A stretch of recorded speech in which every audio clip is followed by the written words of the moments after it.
Bien bonjour, c'est config@33. Je vais vous présenter comment installer PHP sur Ubuntu version 17.10.1. C'est parti. Pour pouvoir suivre correctement cette vidéo, il vous faudra obligatoirement que votre ordinateur soit connecté à Internet, sinon bien entendu ça ne marchera pas.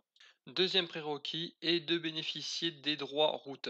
Donc pour ce faire, ouvrez un terminal, écrivez la commande sudo espace su puis entrez votre mot de passe administrateur.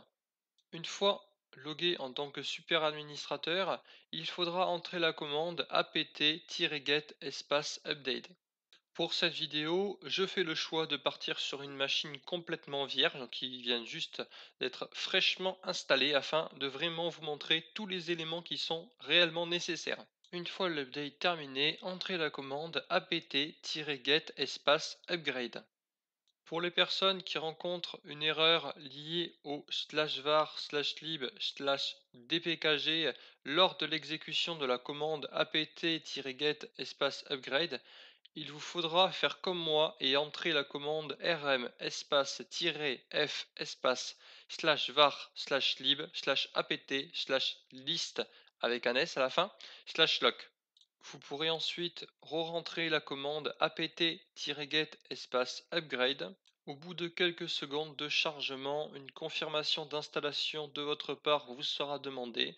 Appuyez simplement sur la touche entrée pour poursuivre et accepter l'installation des mises à jour. Comme je l'expliquais tout à l'heure, je pars d'une machine qui est complètement vierge, c'est-à-dire qu'il n'y a absolument eu aucun update et aucun upgrade jusqu'à présent. Du coup, l'upgrade va prendre beaucoup de temps. Bien entendu, moi je vous passe ça en accéléré, mais bien entendu, la durée d'installation peut varier en fonction de votre système. Donc déjà, si vous avez un disque dur ou si vous avez un SSD et en plus de votre connexion internet. Petite mise en garde, ne jamais éteindre votre ordinateur lors d'un upgrade. De même, si vous avez un PC portable, assurez-vous d'avoir suffisamment de batterie avant d'entrer la commande. Une fois l'upgrade achevé, vous devrez entrer la commande apt espace install espace apache2 espace php espace libapache2-mode-php espace mysql-server espace mysql-utilities espace php-db espace php-mysqli espace unzip. Tous ces logiciels vous seront extrêmement utiles pour pouvoir faire fonctionner PHP correctement. Pour ce qui est de unzip, quant à lui, il vous permettra de réussir à installer PHP Pour ma part, dans cette vidéo, j'ai fait le choix de vous montrer l'installation pas à pas. Donc c'est une installation que j'ai jugée efficace parce que j'ai effectué plusieurs tests de toutes ces commandes en machine virtuelle et sur différentes machines, même en local, afin de vraiment vous garantir derrière que vous aurez un PHP qui sera fonctionnel. Lors de l'installation de tous ces paquets, votre présence ne sera requise que pour l'installation de MySQL Server. En effet, vous allez devoir entrer le mot de passe super administrateur de votre base de données, donc vraiment ne vous trompez pas et entrez bien un mot de passe dont vous allez vous souvenir. Quand tous les paquets auront été installés, vous devrez alors vous rendre dans le répertoire /var/www/html car c'est ici que vous allez devoir y installer php-myadmin. Donc une fois l'installation de tous ces paquets terminée, entrez la commande cd espace /var/www/html. Pour ceux qui se demandent s'ils sont bien au bon endroit, je vous invite à entrer la commande ls qui vous permettra d'afficher tous les fichiers présents dans le dossier dans lequel vous vous trouvez. Donc si jamais vous voyez un fichier qui s'appelle index.html, eh bien c'est parfait, vous êtes bien au bon endroit. Il vous suffira simplement pour la suite d'ouvrir votre navigateur internet et de vous rendre sur le site internet de PHP L'avantage de vous rendre directement sur le site de l'éditeur est que vous allez pouvoir récupérer la dernière version disponible, ce qui vous évitera surtout d'installer une version obsolète. Une fois que vous êtes sur le site de PHP allez dans l'onglet Download, soit téléchargement en français, puis recherchez la dernière version disponible en .zip. Faites ensuite un clic droit dessus et choisissez copier l'adresse du lien. Retournez ensuite dans votre terminal, puis entrez la commande wget espace. Faites ensuite un clic droit, puis coller, puis entrer. Cela vous permettra de télécharger la dernière version disponible en .zip directement dans votre dossier HTML. Entrez ensuite la commande unzip espace votre dossier phpMyAdmin.zip. Une fois le .zip décompressé, faites un rm espace -r espace votre dossier phpMyAdmin en .zip.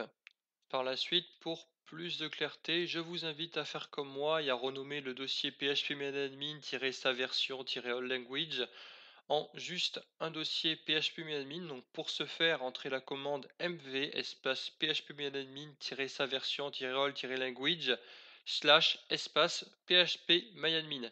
Comme ça, vous vous retrouverez alors avec juste un dossier phpMyAdmin. Ouvrez ensuite votre navigateur internet. Nous allons vérifier que page 2 est bien fonctionnel. Donc pour ce faire, ouvrez un onglet de navigation et dans la barre adresse, écrivez 127.0.0.1 et faites entrer. Cela devrait vous rediriger automatiquement vers la page de défaut d'Apage 2. Si c'est bien le cas pour vous, eh bien c'est parfait. Retournez dans votre terminal, puis entrez la commande cd espace slash etc slash php slash 7.1 slash apage 2. Une fois que vous êtes dans le dossier Apage 2, entrez la commande nano espace php.ini. Une fois l'éditeur de texte ouvert, maintenez la touche CTRL enfoncée puis allez appuyer sur la touche R. Cela vous ouvrira une option qui s'appelle Rechercher. Écrivez ensuite MySQLi et faites Entrer. Cela vous amènera directement à la bonne ligne qui s'appelle extension est égale à php underscore mysqli.dll et allez la décommenter en enlevant le point virgule qui se trouve tout au début de la ligne. Quittez ensuite l'éditeur de texte via CTRL-X en enregistrant les modifications. Entrez ensuite la commande service espace apage 2 espace restart. Cela redémarrera alors le service Apage 2. Ça y est, vous venez d'installer phpMyAdmin et si vous ouvrez votre navigateur internet et que vous tapez l'adresse suivante 127.0.0.1 slash phpMyAdmin slash et que vous faites entrer, cela vous redirigera automatiquement sur votre page de login de phpMyAdmin. À partir de ce moment-là, vous devrez entrer comme utilisateur root et le mot de passe, c'est le même mot de passe que vous avez entré précédemment pour l'installation de MySQL Server. Ça y est, l'installation est terminée. J'espère vraiment que cette vidéo vous a plu. Pour encore plus de vidéos, n'hésitez pas à vous abonner à la chaîne. C'était Configure 103.